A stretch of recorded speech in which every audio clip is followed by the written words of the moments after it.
Welcome back to Anderson Acres. Today we're talking about one of the most exciting parts of gardening season, starting seeds indoors. Now I know some folks just throw their seeds straight into the garden soil, and sometimes that works out just fine, especially if you live in the correct environment.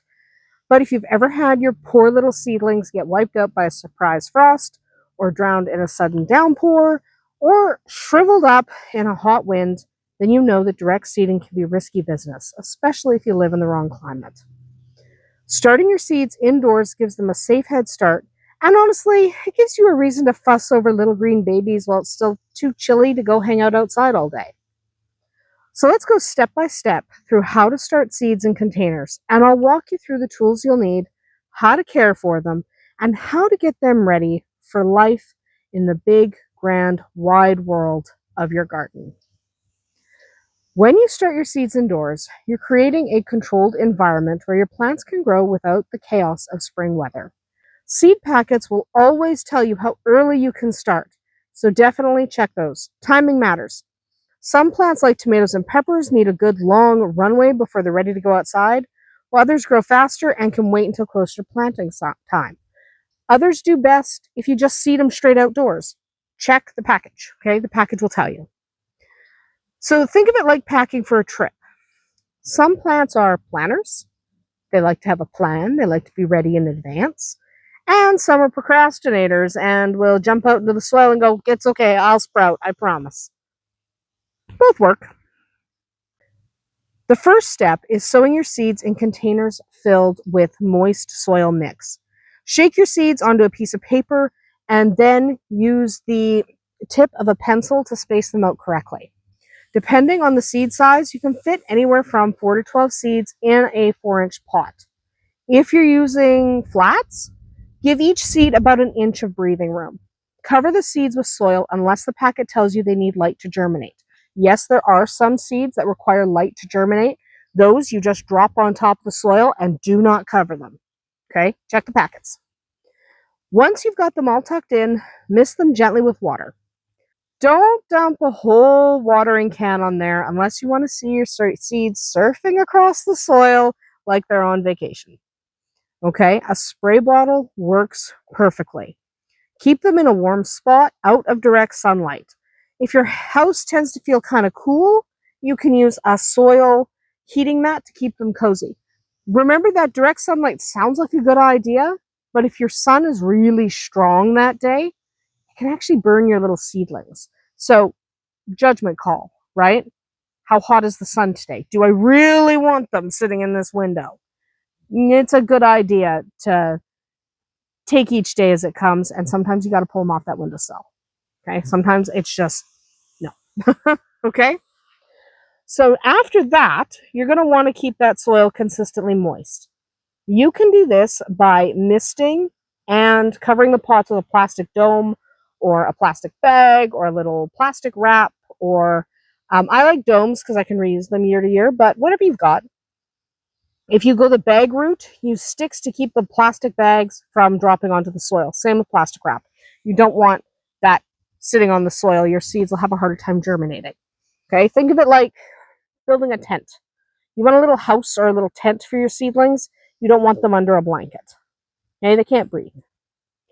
Now, once the seeds start to sprout, you can take the covers off and start giving them a little more light.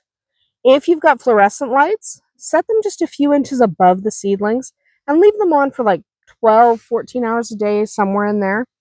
If you're using a sunny windowsill, be careful. Remember that the sunlight gives sun, but also heat, like we talked about a minute ago.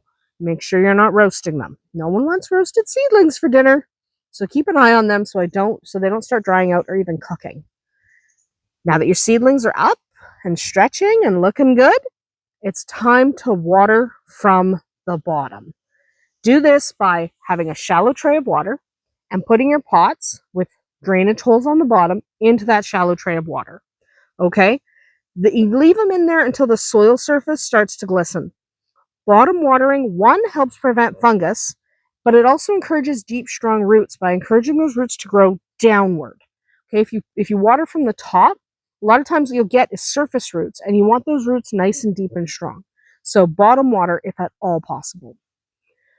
After your seedlings have been growing for a little while, start feeding them once or twice a week with diluted water-soluble fertilizer. Remember, they're inside. They can't get out of their little pots. They can't seek out the right nutrients by grabbing different bits of soil. They're stuck with what you gave them. So you're going to have to feed them. Okay?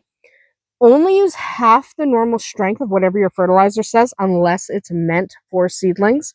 Remember, these are baby plants, not even full-grown teenagers yet. Also, if you're using lights, adjust them so that they're about 2 inches above the top leaves. If you're growing on a windowsill, give the containers a turn so that the stems don't start leaning like they're trying to do some yoga. Okay? So I like to every day rotate my containers if I'm using a windowsill. Give them a good rotate so your stems grow nice and straight and they don't start. They don't need to do that. When your plants develop their second set of leaves, not just the top couple, but their second set of leaves, it's time to move them into their own little homes. Small plants can go into 4 or 6 pack cells, while larger plants do better in 4-inch pots. It depends what you've got. Fill the new containers with fresh, moist potting soil. New soil, new life.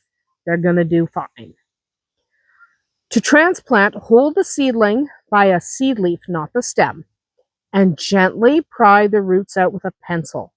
Take care not to damage the delicate roots. If you've got a whole tangle of seedlings growing together, you're going to have to tease those roots apart like you're untangling stubborn knots in your headphones. Okay? It takes a little bit of patience, but it's worth it. Don't damage the roots if you can avoid it. Be gentle. Break up that soil gently. Okay? Get those roots untangled. Be gentle. Use the pencil again to poke a hole in the new soil. Place the seedling in it. There won't be a ton of roots yet. Remember, this is still a baby plant. It'll have 1 or 2, maybe 3 roots. Pencil, put the seedling in. It'll fit, I promise. Unless it's a huge plant where you might need a bigger hole, it'll fit. You don't have very many roots. Okay, and then you want to fill in around those roots so those roots are buried. Don't pack it down. Don't do that. You don't want to squish the roots. Gently backfill, okay? Just gently.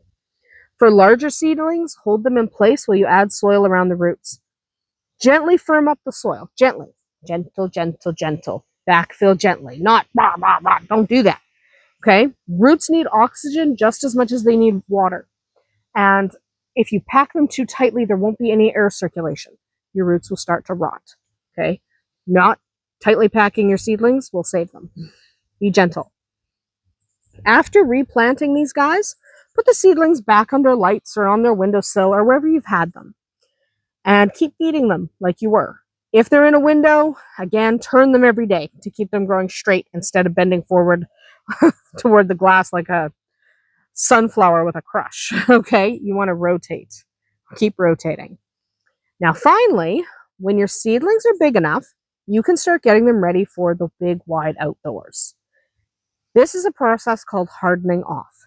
And it's a fancy way of saying, hey, little plants, time to toughen up. You're about to go outside. Hope the chickens don't eat you. So begin by setting the plants outside for a few hours each day in a sheltered spot, out of high winds and where they're not going to get sun all day. You don't want them roasting in that sun that they've not really seen very much of. That's a nice bird. Sorry, I have ADHD and I get distracted by birds. Okay, so hardening off.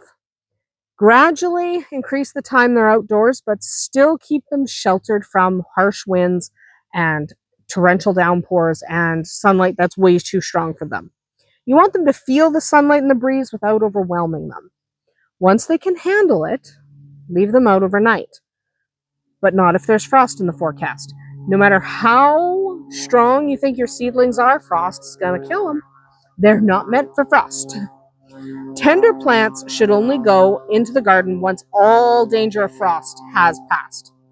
Cold hardy seedlings can tolerate a very light frost, but it will slow them down. So I pull even my cold hardy plants, when they're babies, I pull them back into the house anyway. Just like us, when we step outside in the morning and realize it's colder than we thought, we still function, but we're not cheerful about it. So protect the little guys. And that's the full journey from tiny seeds to sturdy seedlings ready for the garden. Starting seeds indoors takes a little extra effort, but it gives your plants a head start, saves you money on nursery plants, and honestly, it's fun to watch them grow in the windowsill, isn't it? I think it is. Next week, we will talk about transplanting those little seedlings outside, making them stay outside in their own little garden plot. But that's for next week. That is about it for me here today at Anderson Acres. Have you ever started seeds indoors before? Or do you have any favorite tricks to share? Drop them in the comments below and let's swap gardening stories. We'll see you tomorrow.